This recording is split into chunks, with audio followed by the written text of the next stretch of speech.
tal? Buenas tardes. Volvemos a encontrarnos aquí en Sin Censura. Diálogos para la historia.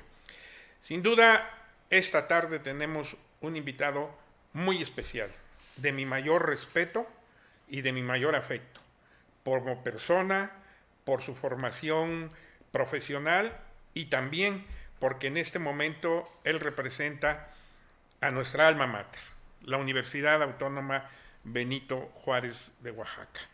Doy la bienvenida al señor rector de nuestra universidad, el doctor Eduardo Bautista. Señor rector, buenas tardes, gracias por estar aquí. Muy buenas tardes y pues siempre es un gusto poder dialogar de manera abierta y sin censura con usted y para el público de Regeneración. Muchas gracias, señor rector.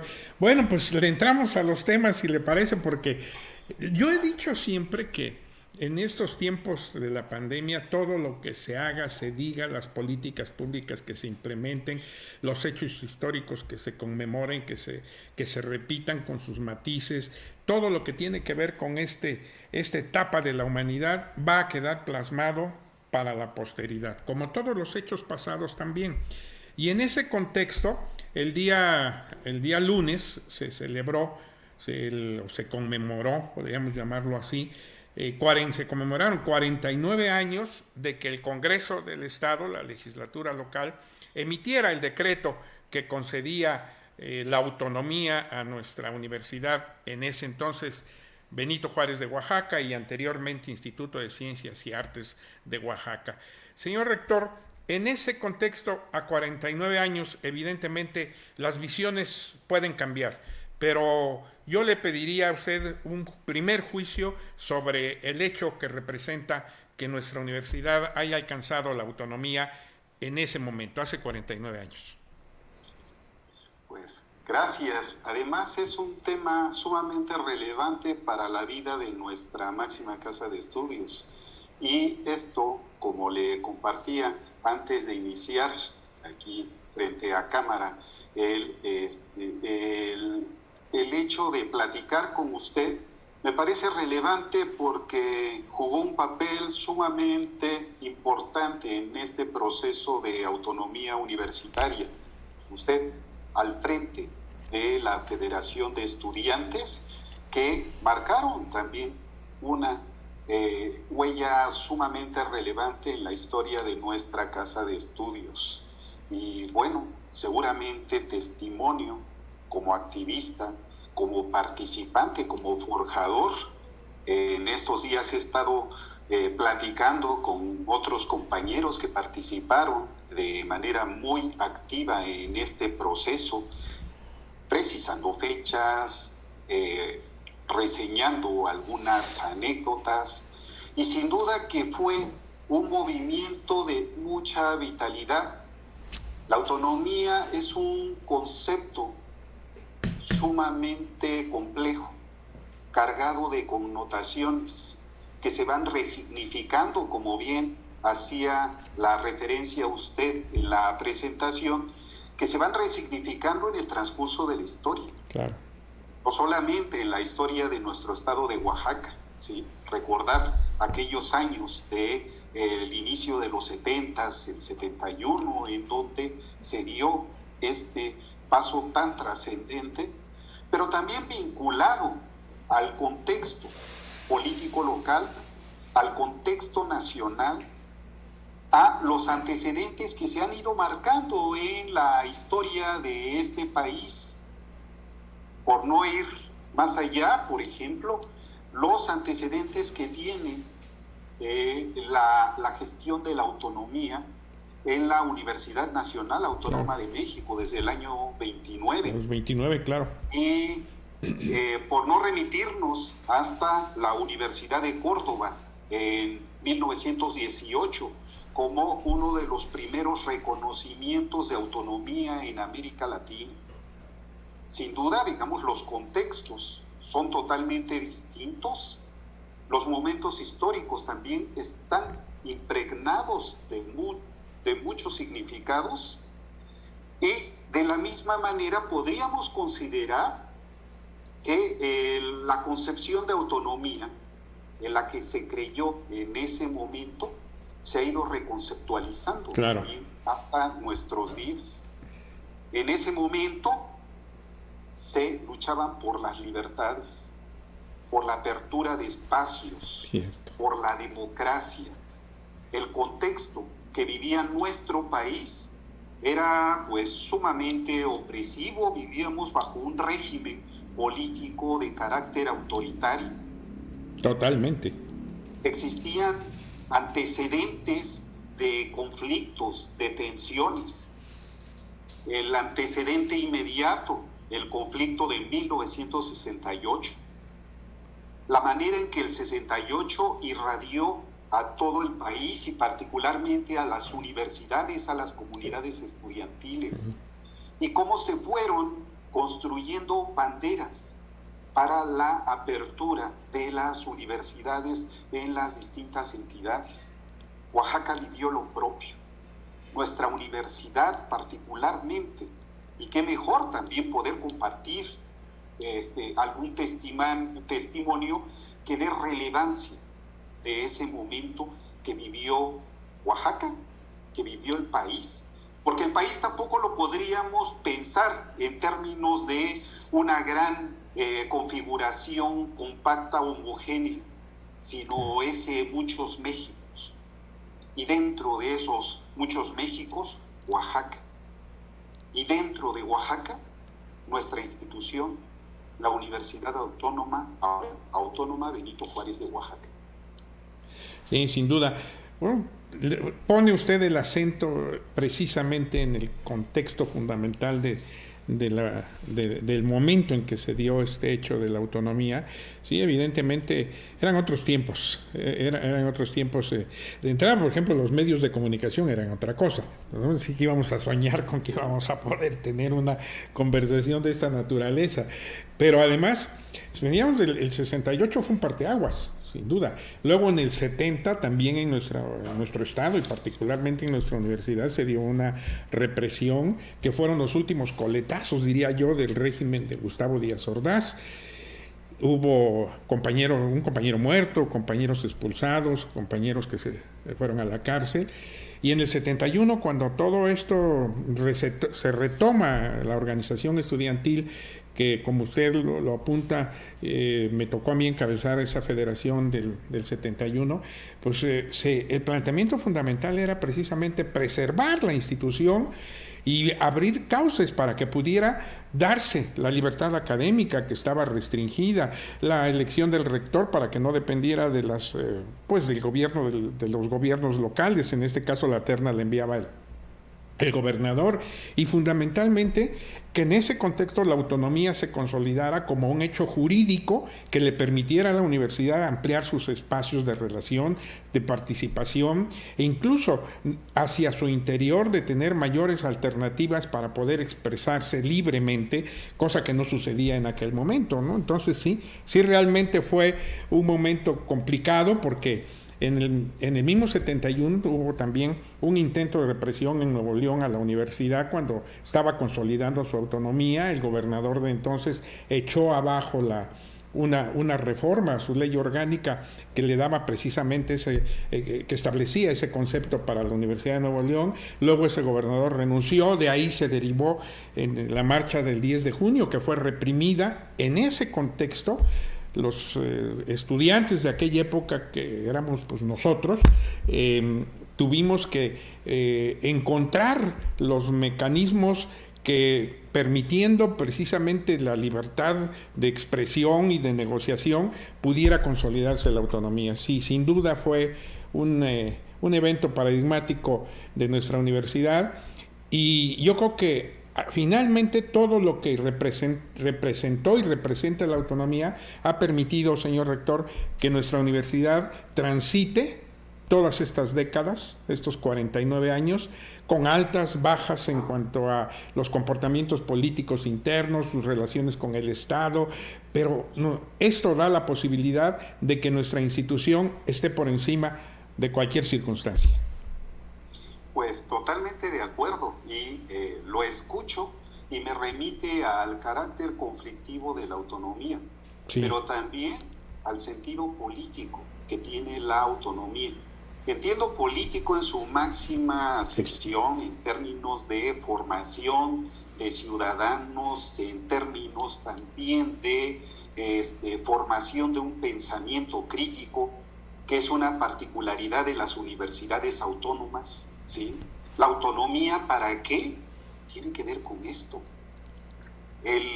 Desde su gestación, la búsqueda de la libertad de cátedra, de investigación, la conquista de libertades civiles, el reconocimiento de derechos que no han perdido validez, que no han perdido vigencia, se han resignificado, por supuesto, pero la autonomía de los 70s, que bien se relata, digamos, en el testimonio que de manera tan breve nos comparte, es de relevancia si consideramos que este proceso de conflictividad ha sido una constante en la historia de las autonomías, sí, y particularmente de la autonomía universitaria, al grado que en el imaginario popular, en el sentido común, se llega a pensar como una cuestión que ha generado daño a las instituciones, lo cual no puede considerarse de esa manera. Sin duda. Por ello tendríamos que invocar autonomía. ¿Para qué?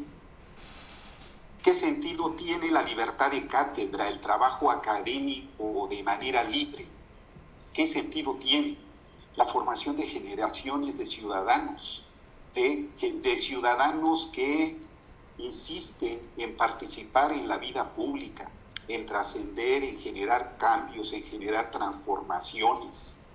La autonomía no es un concepto acabado, un concepto cerrado, es un concepto que se está transformando de manera continua, progresiva.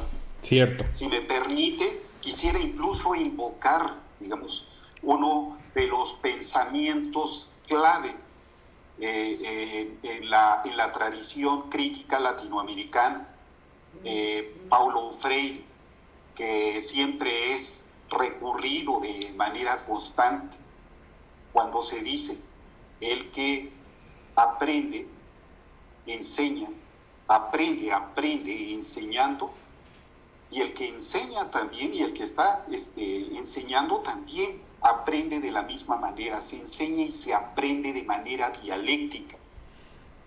Y esto es posible porque el mismo proceso educativo no puede limitarse, no puede constreñirse. El sentido mismo de la educación es la renovación constante. Y este es el marco de la autonomía, la posibilidad de desarrollo del pensamiento crítico que se transforma, que avanza, que van siempre un paso hacia adelante, que cuestiona poderes instituidos, que no está conforme.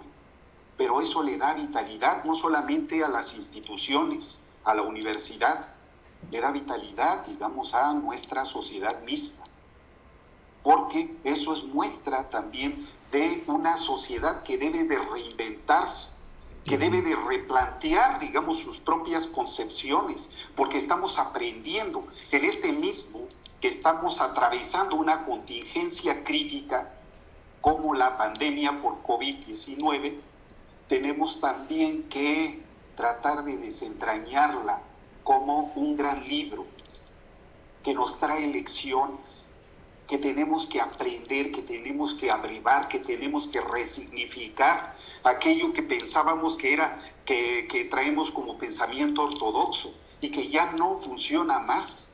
Y son las universidades desde donde se deben de seguir replanteando estos postulados.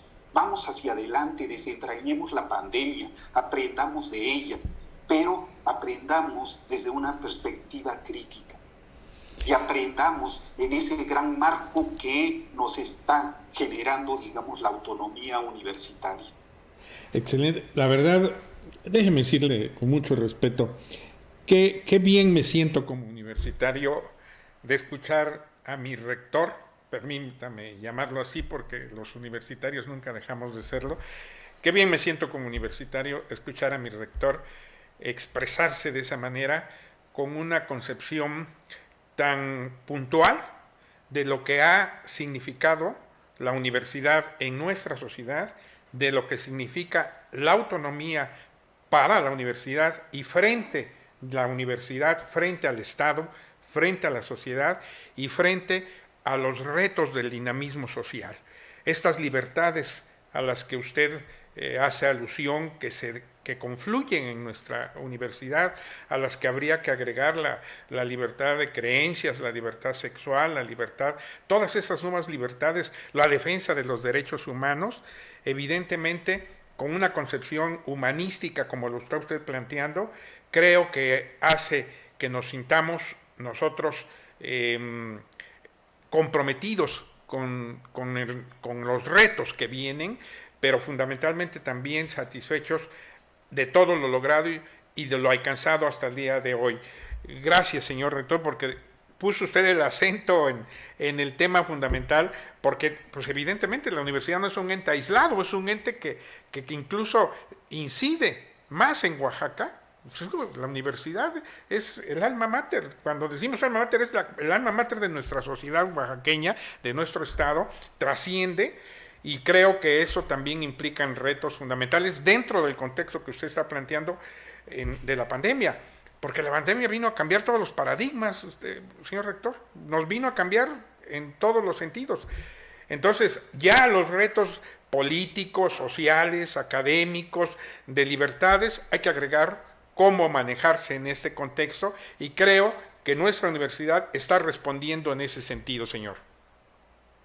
Efectivamente, y bueno, por ello seguimos convocando, y más ante esta situación de contingencia sanitaria, que el sino universitario debe ser el diálogo plural, que podamos escuchar diferentes voces, poder conciliar, articular, porque esto es parte, digamos, de los aportes de nuestra casa de estudios, que genera conflictividad, pero creo que es importante no tener temores respecto a esta conflictividad, que es inmanente, digamos, a la misma condición humana, a la misma condición social, a la misma condición política, sino cómo vamos resolviendo, digamos, esos procesos conflictivos que han acompañado a nuestra casa de estudios, a la Universidad Benito Juárez de Oaxaca, a las universidades del país, a todos los procesos autonómicos, en términos también de gestión política.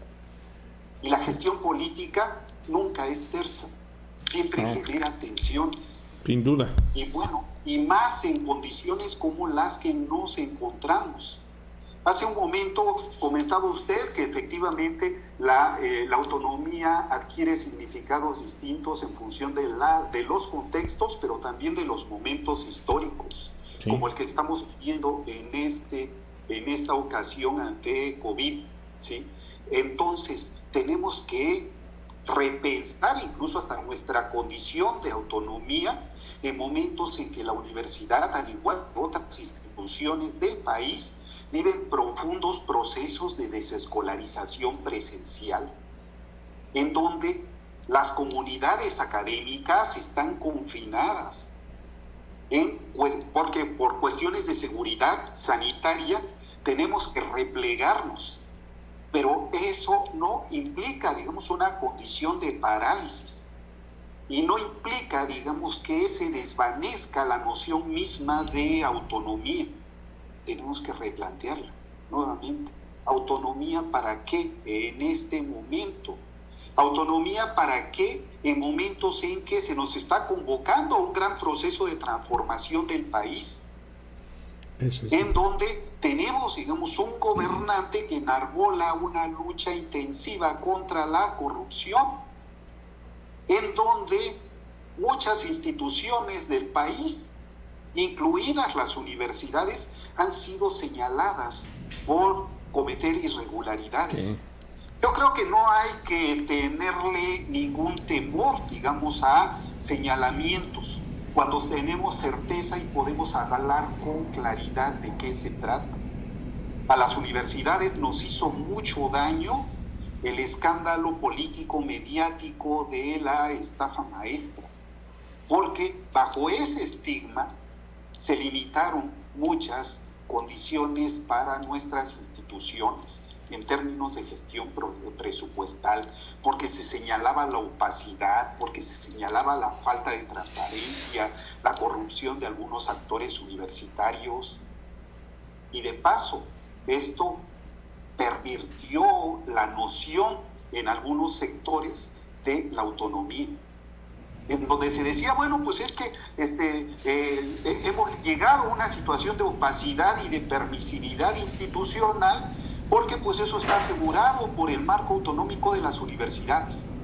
Pero no es así. No es así. Porque la cuestión de la autonomía implica también formas de organización y de regulación propias. Claro.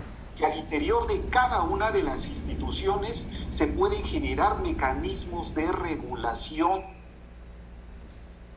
Esa autonomía que fue reclamada en los 70s como reconocimiento de libertades, se volvió después en una autonomía que estaba también siendo condicionada por criterios de eficiencia, rendición de cuentas, asignación presupuestal, y también en términos también de aseguramiento de la calidad, que son cuestiones que están, digamos, más allá de las pretensiones iniciales de la autonomía, porque en ese marco nos podríamos preguntar, si nos evalúan, si nos auditan, entonces, ¿cuál es nuestra posibilidad o nuestro margen real de autonomía?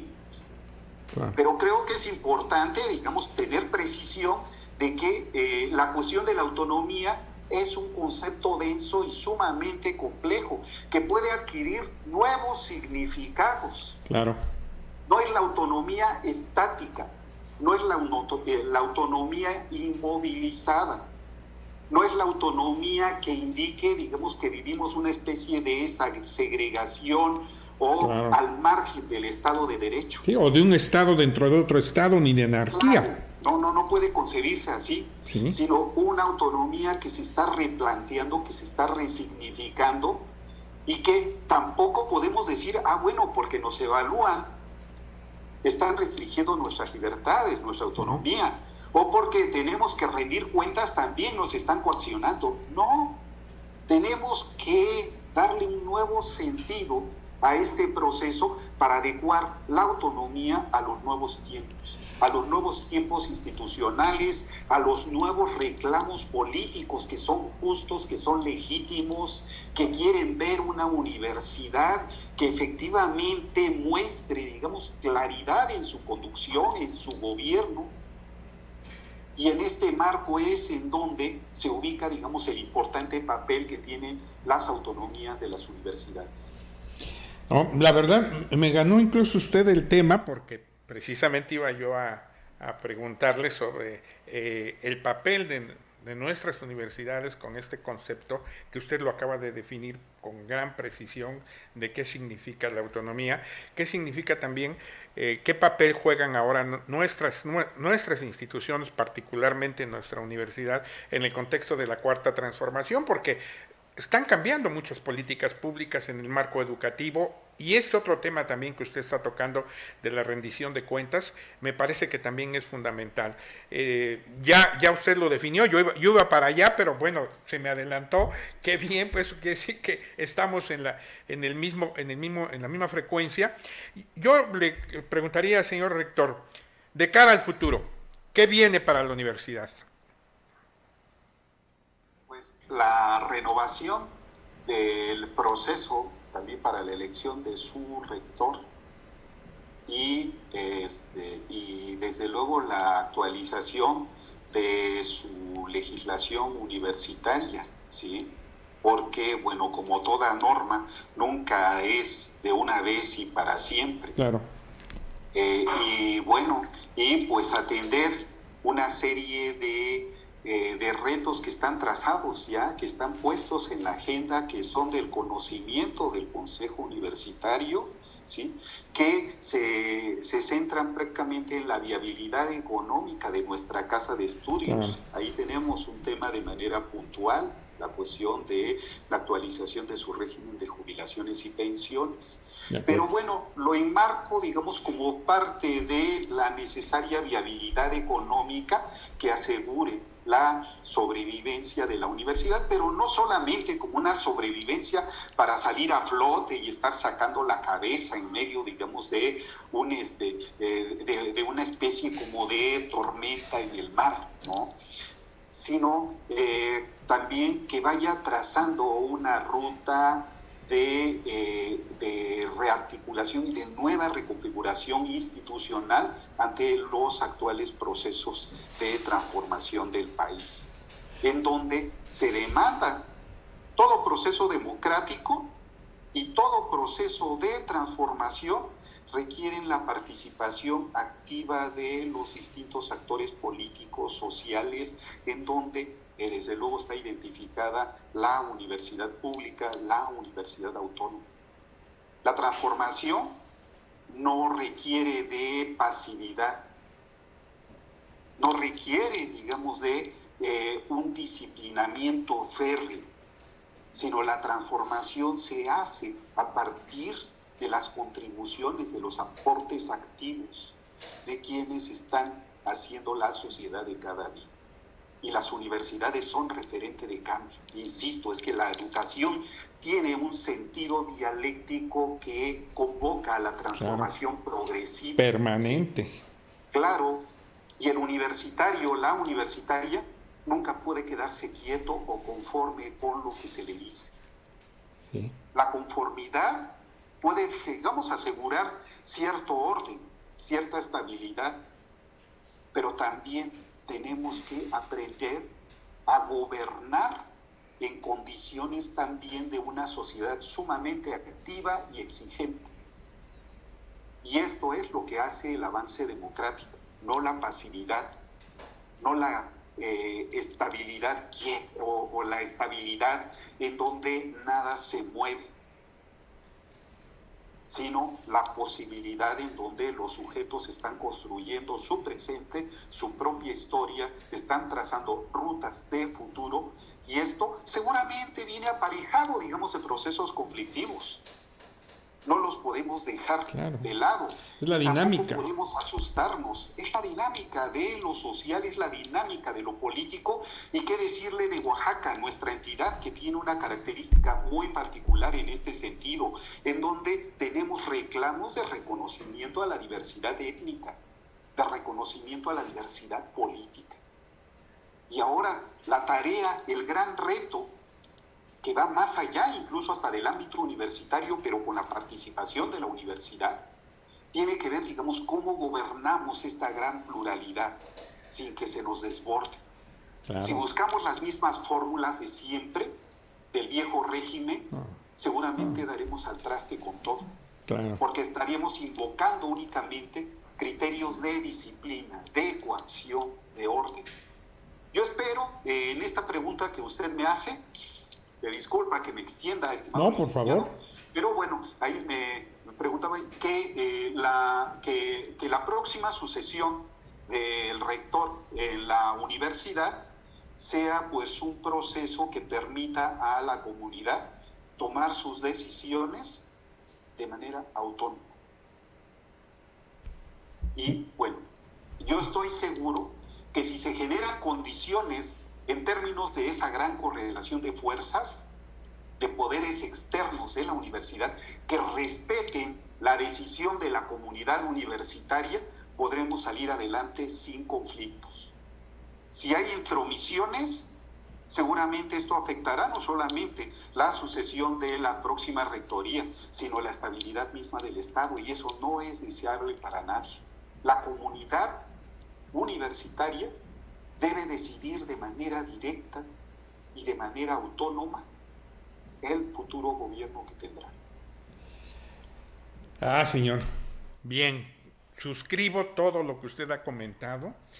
La verdad es que tiene toda la razón. El respeto también a la universidad es fundamental por parte del Estado local, del Estado nacional, de los actores políticos.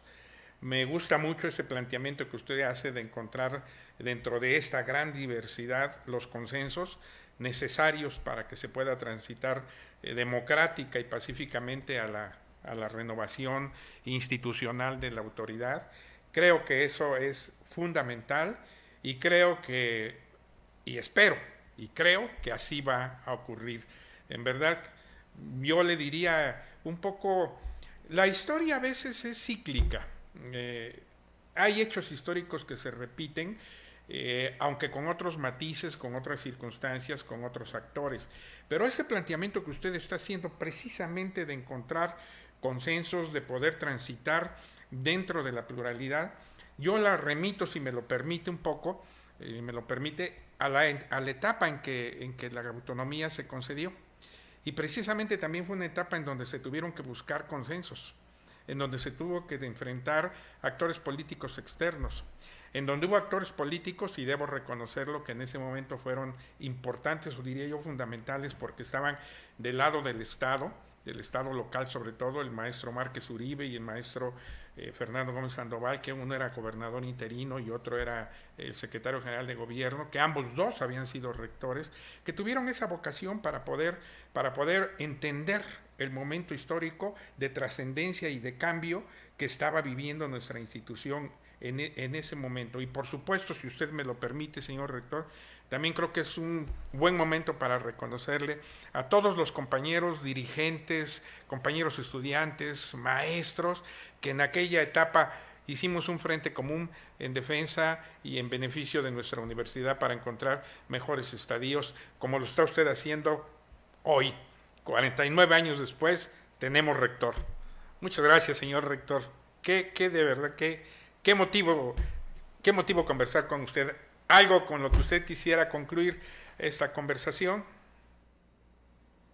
Pues le agradezco la oportunidad de compartir estas reflexiones sobre la autonomía universitaria, sobre el reto de nuestra casa de estudios, sobre la situación de pandemia y cómo la estamos pensando, ¿sí? Y pues también a través de este medio de regeneración, un reconocimiento a todos los forjadores de la autonomía universitaria, a usted y a esa generación de activistas que creyeron y seguramente siguen creyendo en que es importante avanzar en el reconocimiento de libertades, de progresividad de derechos, y que esto es parte de forjar no solamente la historia de la universidad, sino por el papel mismo de nuestra institución, forjar la historia de Oaxaca. Esto me parece muy relevante y pues mi aprecio, estimado maestro. Gracias, señor rector. Gran respeto para usted. Volveremos a abrazarnos, como dice el lema de los oaxaqueños y el lema nacional. Muchas gracias, señor rector. Amigas, amigos, hemos llegado al final de Sin Censura, Diálogos para la Historia. Sin duda este diálogo de hoy, dentro de 50 años o dentro de 49, va a estar también presente y nuestra universidad seguirá siendo nuestra alma mater. Muchas gracias. Buenas tardes. Gracias, buenas tardes. Gracias.